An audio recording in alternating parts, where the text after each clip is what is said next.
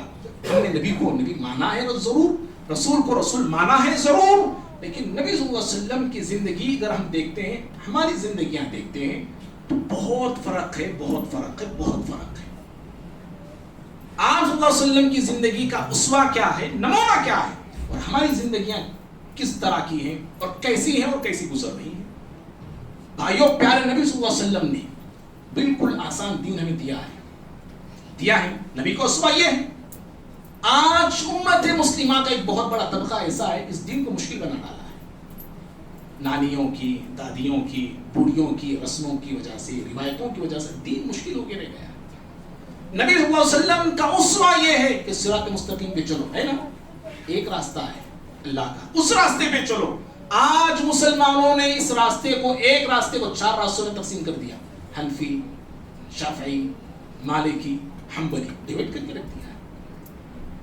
بھائیوں، پیارے نبی صلی اللہ علیہ وسلم کی ذات میرے لیے، آپ کے لیے اسوہ کہاں کہاں ہے.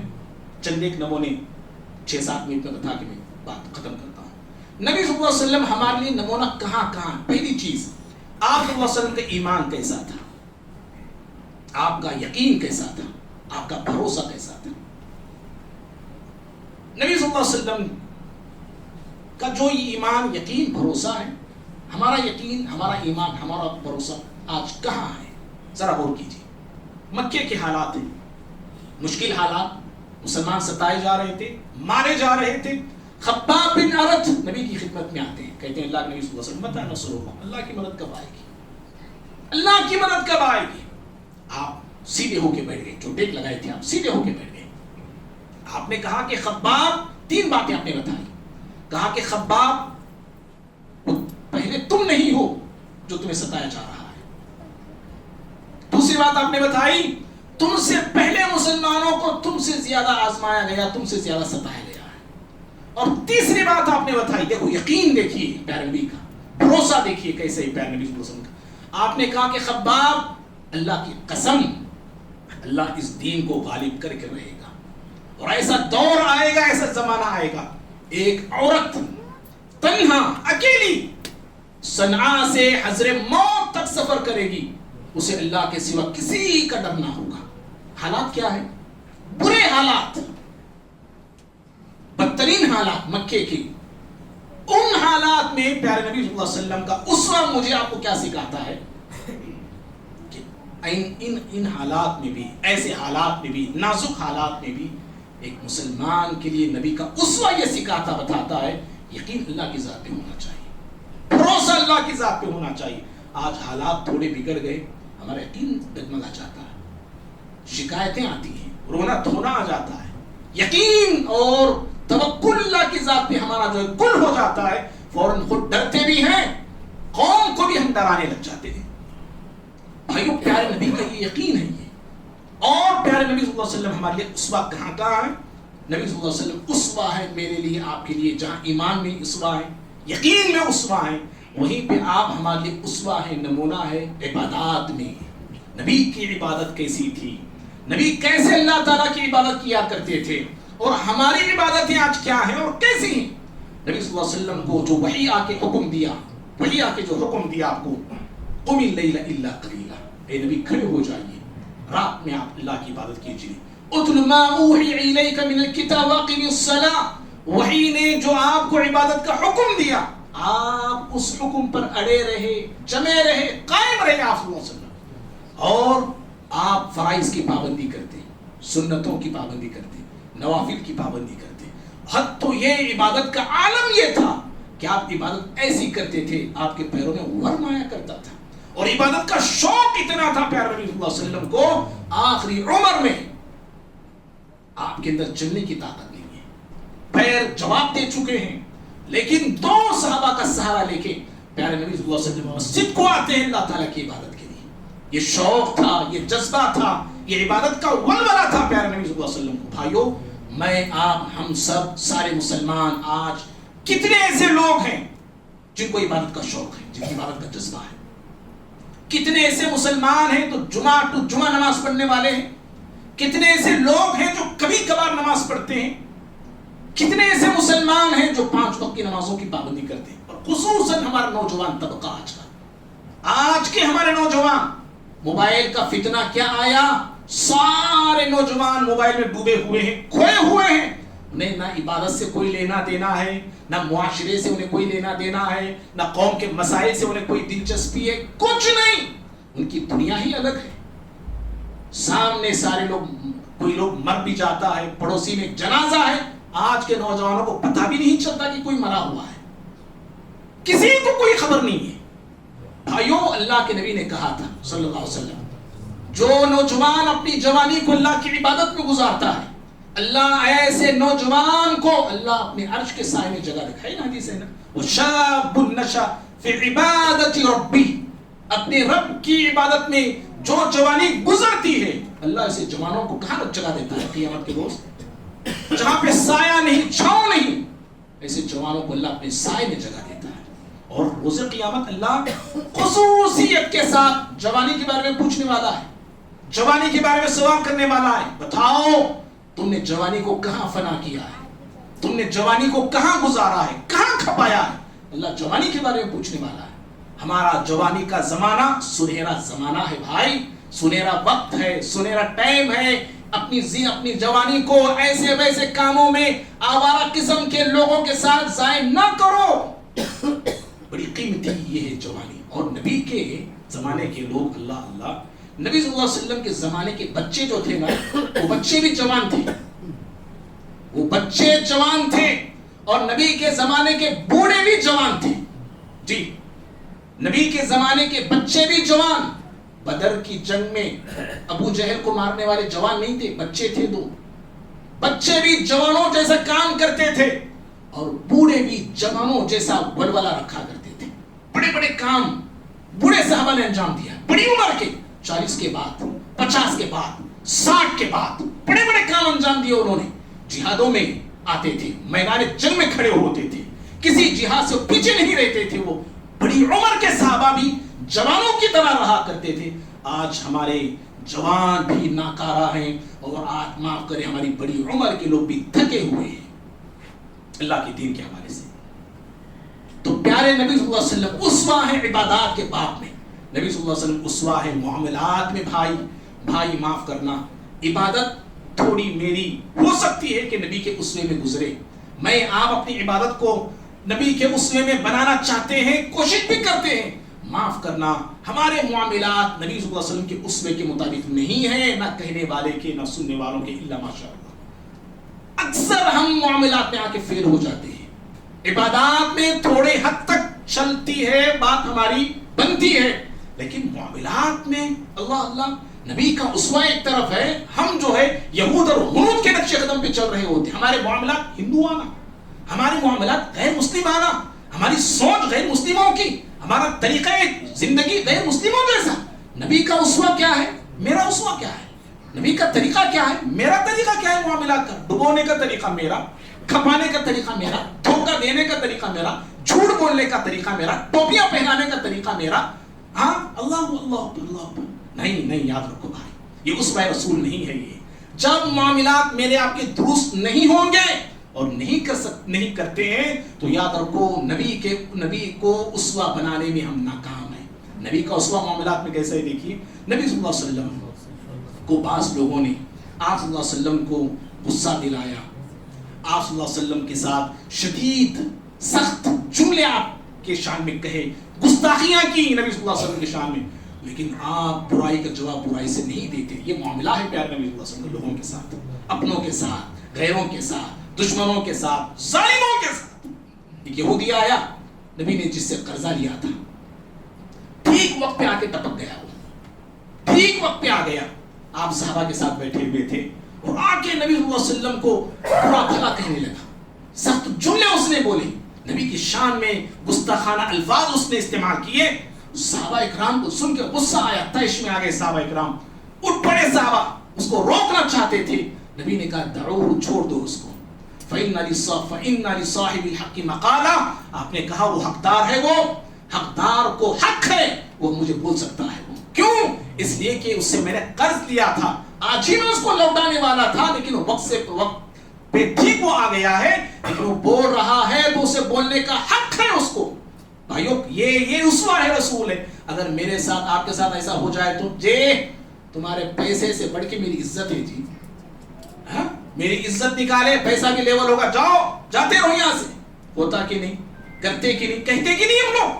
نبی صلی اللہ علیہ وسلم کی شان میں گستاخی اس نے کی, لیکن پیارے نبی صلی اللہ علیہ وسلم نے اس کے ساتھ کوئی برا سلوک آپ نے نہیں کیا. اور بھائیو نبی کا اسوہ یہ سکھاتا ہے کہ آپ نے زندگی میں کبھی کسی کو تکلیف نہیں دی, نہ زبان سے, نہ ہاتھ سے, نہ اپنی ذات سے, نہ اپنی کسی حرکت سے.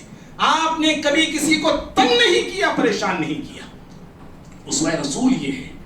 آپ صلی اللہ علیہ وسلم غزوہ بدر کے موقع پہ آپ کے ہاتھ میں ایک چھڑی تھی, آپ صفیں درست کرتے جا رہے تھے. ایک صحابی تھے جو سب سے تھوڑا آگے آئے ہوئے تھے, جن کا نام تھا سواد بن غزیہ رضی اللہ تعالیٰ عنہ. آپ نے اپنی چھڑی کو ان کے سینے پہ رکھا اور رکھ کے کہا کہ سواد سیدھے کھڑے ہو جاؤ صف میں. حضرت سواد بن غزیہ رضی اللہ تعالیٰ عنہ نے کہا اے اللہ کے نبی صلی اللہ علیہ وسلم, آپ نے مجھے تکلیف دی ہے, آپ نے مجھے تکلیف دی. اگر حالات واقعے پہ غور کریں گے تو کوئی تکلیف کی بات نہیں تھی. چھڑی سے بس چھڑی ان کے سینے پہ رکھ کے آپ نے کہا سینے کھڑے ہو جاؤ. آپ نے نہ مارا تھا, نہ ٹھوسا تھا, نہ زخمی آپ نے کیا تھا, کوئی آپ نے ایسا کوئی چیز آپ نے نہیں کی تھی, آپ کی غلطی تھی بھی نہیں. لیکن اس کے باوجود آپ صلی اللہ علیہ وسلم نے کہا کہ سوار, اگر تمہیں ایسے لگتا ہے کہ میں نے تکلیف دی تو آؤ مجھ سے بدلا لے لو. حضرت سواد بن غزیہ نے کہا اللہ کے نبی صلی اللہ علیہ وسلم, جب چھڑی آپ نے میرے سینے پہ رکھی میں کھلے آنکھ کا تھا, میرے جسم پہ کوئی چادر نہیں تھی. آپ کے جسم پہ تو چادر ہے. پیارے نبی صلی اللہ علیہ وسلم نے اپنے جسم سے چادر ہٹائی, کہا کہ آؤ مجھ سے بدلا لے لو. حضرت سواد بن غزیہ رضی اللہ تعالیٰ عنہ نبی کے پاس گئے, نبی کے قریب ہوئے اور نبی کے جسم سے چمٹ گئے اور چپک گئے اور رونے لگے اور کہنے لگے اللہ کے نبی آپ سے بدلہ میں لے سکتا ہوں کیا؟ میرا مقصد آپ سے بدلہ لینے کا نہیں تھا, میرا ارادہ آپ سے بدلہ لینے کا نہیں تھا. کل جنگ ہونے والی ہے, جنگ کے میدان میں کیا ہوتا ہے, زندگی کسے وفا کرے پتا نہیں, میں جیوں گا کہ شہید ہو جاؤں گا مجھے معلوم نہیں. اس لیے میں چاہتا تھا کہ دنیا سے جاتے ہوئے آپ کے جسم سے لگ کے جاؤں, آپ سے مل کے جاؤں. اس مقصد سے میں نے ایسے کہا. بھائیوں دیکھو پیارے نبی صلی اللہ علیہ وسلم غلط نہ ہو کر بھی آپ صلی اللہ علیہ وسلم اپنے آپ کو پیش کر رہے ہیں لوگوں کے سامنے, لوگوں سے بتا لے لو. اے مسلمانوں, ذرے ذرے کے لیے لڑنے والے لوگوں, اے مسلمانوں بات بات پہ لڑنے والوں, اپنے گریبانوں میں جھانک کے دیکھو, اپنے دل سے پوچھو کیا ہم اس نبی کے اسوے کو ہم نے اپنایا ہوا ہے؟